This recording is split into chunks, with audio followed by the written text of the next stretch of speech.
Durante muito tempo, a biologia não era considerada uma ciência dura, a física que era considerada uma ciência dura, uma ciência exata, e a biologia nem tanto. Nós podemos colocar Darwin entre os três maiores cientistas do Ocidente, provavelmente. Talvez no Oriente existam outros que a gente não conheça tanto. E nesse aspecto, Darwin fez uma enorme contribuição criando a teoria da evolução. Essa teoria, ela persiste há tanto tempo quanto persistiram as teorias de Newton e há mais tempo que a teoria de Einstein. Muitas vezes a gente classifica a qualidade de uma teoria pelo tempo em que ela impede o novo conhecimento. De certa maneira, foram precisos 200 anos para que a reformulação das teorias de Newton redundassem no trabalho de Einstein.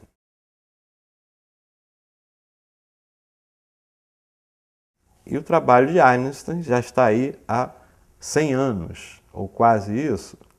E agora os físicos estão tentando reformular a teoria do Einstein, mas não é uma atividade fácil. No caso de Darwin, a teoria evolutiva de Darwin tem 150 anos. Ela sofreu algumas reformulações no século passado, mas na essência a teoria continua igual. O neodarwinismo de hoje é basicamente os fundamentos lançados por Darwin. E esses fundamentos da teoria de Darwin basicamente são dois. Ele admitia que existe uma grande variabilidade genética nos seres vivos. E essa variabilidade, ele dizia, surge por acaso. É impressionante que há 150 anos ele tenha uma concepção de coisas que nós descobrimos há 1930. Quer dizer, muito antes dessa época, que foi a teoria da mutação, Darwin tinha um conceito muito claro. A variabilidade genética surge por acaso. Ela vai preservar a variabilidade que aumenta a capacidade reprodutiva dos indivíduos, que aumenta a adaptação ao ambiente. E, por outro lado, da mesma maneira que ela preserva essa variabilidade, ela também elimina. Então, nós podemos dizer que a seleção natural é uma espécie de moeda de dois lados. De um lado, ela ajuda, preserva, e de outro lado, ela elimina. Mas as duas coisas acontecem simultaneamente. As críticas na época do Darwin eram tão fortes que ele pensou que talvez seleção natural não tenha sido uma boa expressão, uma boa escolha. E ele pensou que talvez preservação natural fosse melhor. Mas aí muitos livros já estavam escritos e o mundo científico, na realidade, já tinha aceito a ideia de evolução via seleção natural. E o nome vigora até hoje. Qual é a crítica ao nome de seleção natural? A crítica básica é que seleção implica alguém que seleciona ou algo que seleciona. Então fica-se pensando sempre num sujeito que seleciona. E na realidade a seleção natural não há um sujeito que seleciona. Na realidade são as condições ambientais, a capacidade de deixar mais descendentes, e isso redunda em uma seleção.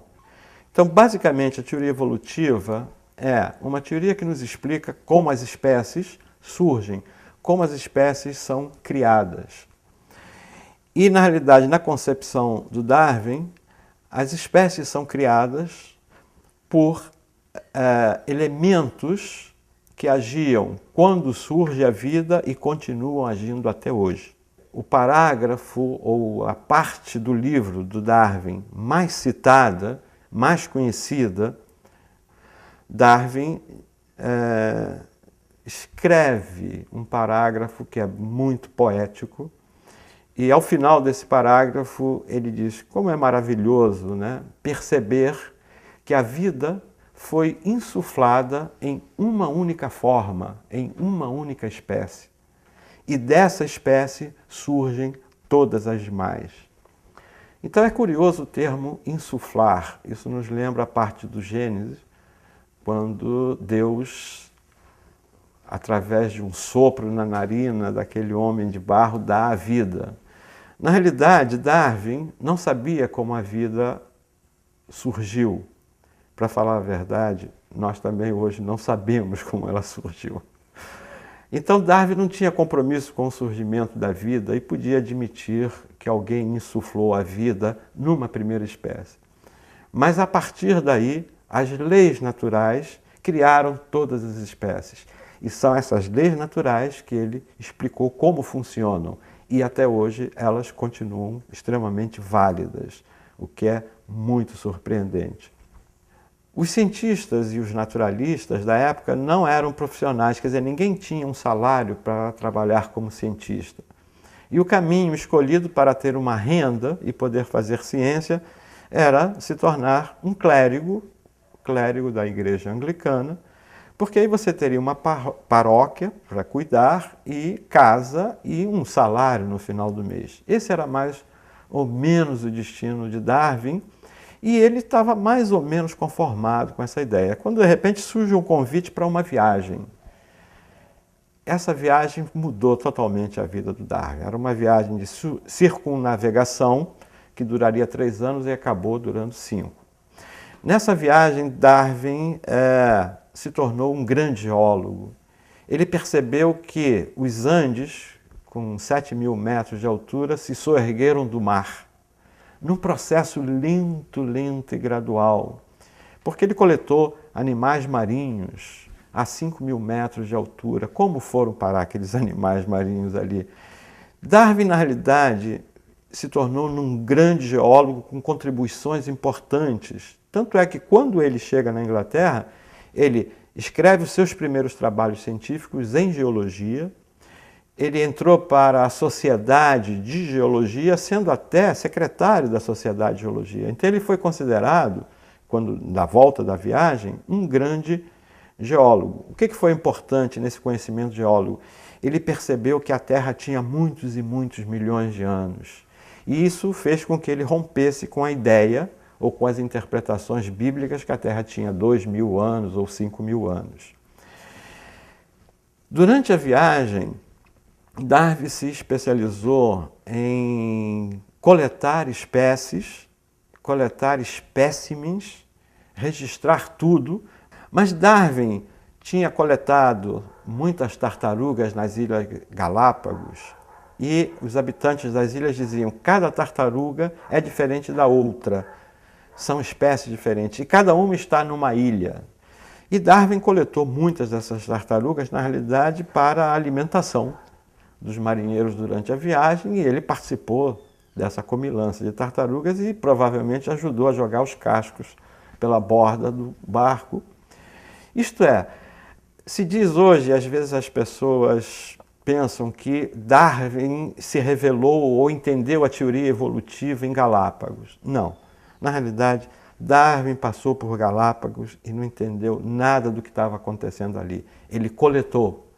Mas algumas coisas começaram a incomodá-lo, como, por exemplo, aquelas aves das Ilhas Galápagos, tão longe do continente, milhares de quilômetros do continente, e mesmo assim tão semelhantes.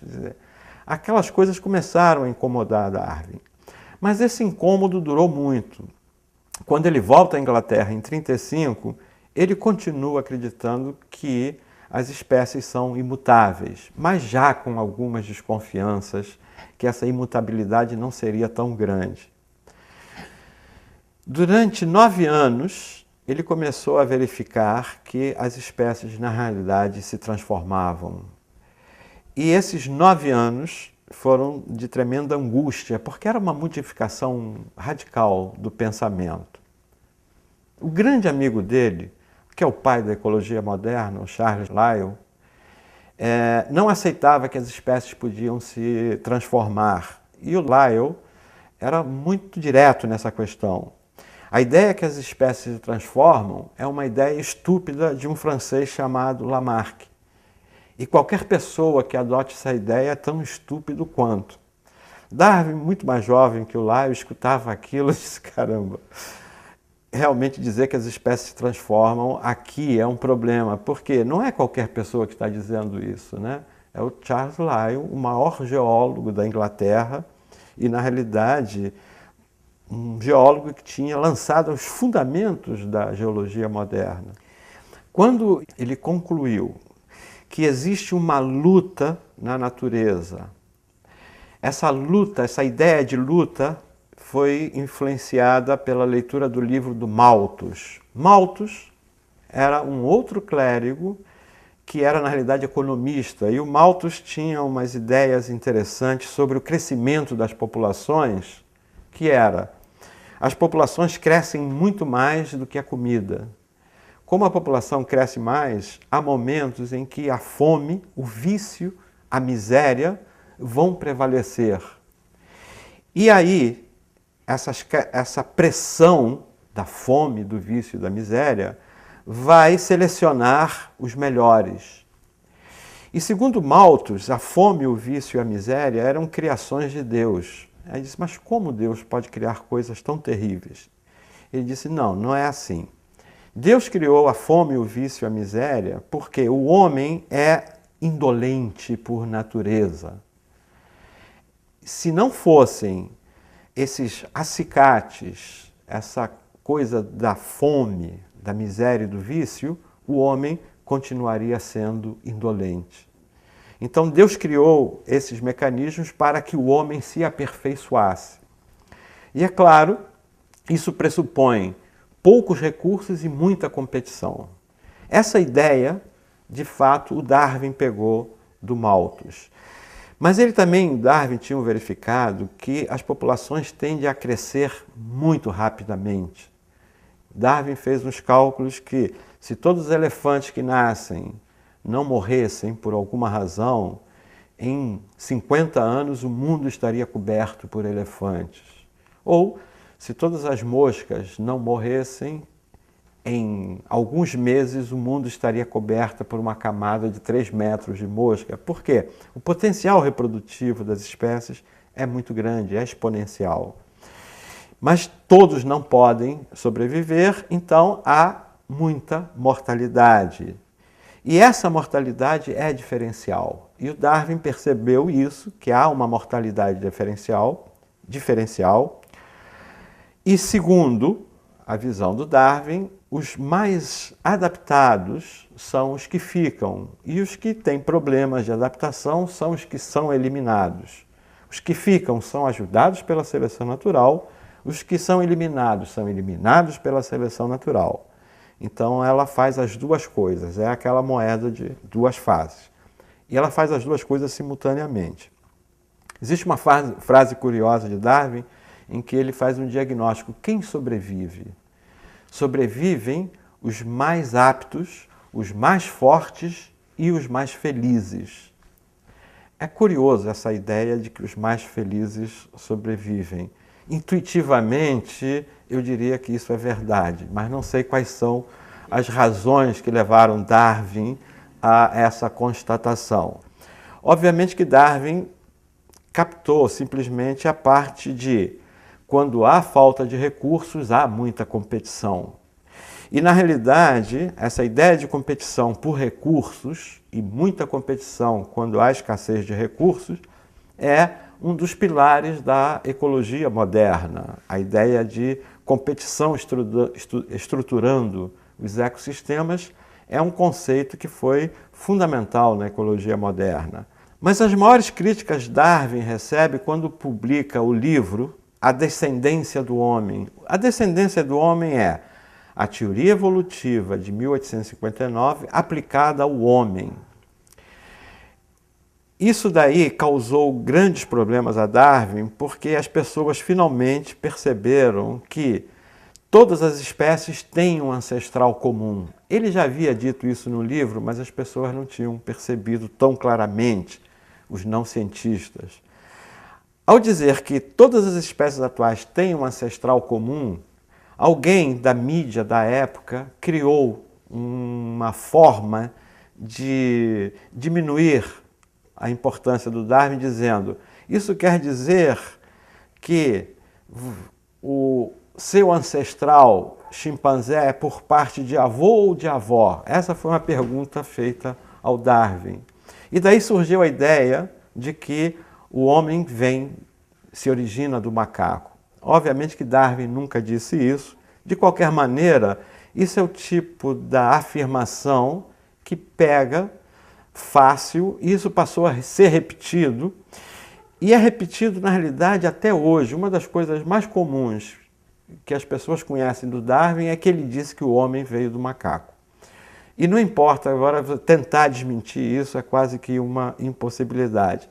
Isso mostra que o poder da mídia do século XIX já era talvez tão forte quanto hoje. O que importa não é a realidade, o que importa é a versão da realidade. Parte das observações de que existe uma grande variabilidade nos seres vivos, e o Darwin, naquela época, já tinha percebido que uma parte dessa variabilidade é hereditária. Essa variabilidade pequenas diferenças, era importante, não a variabilidade que era grande.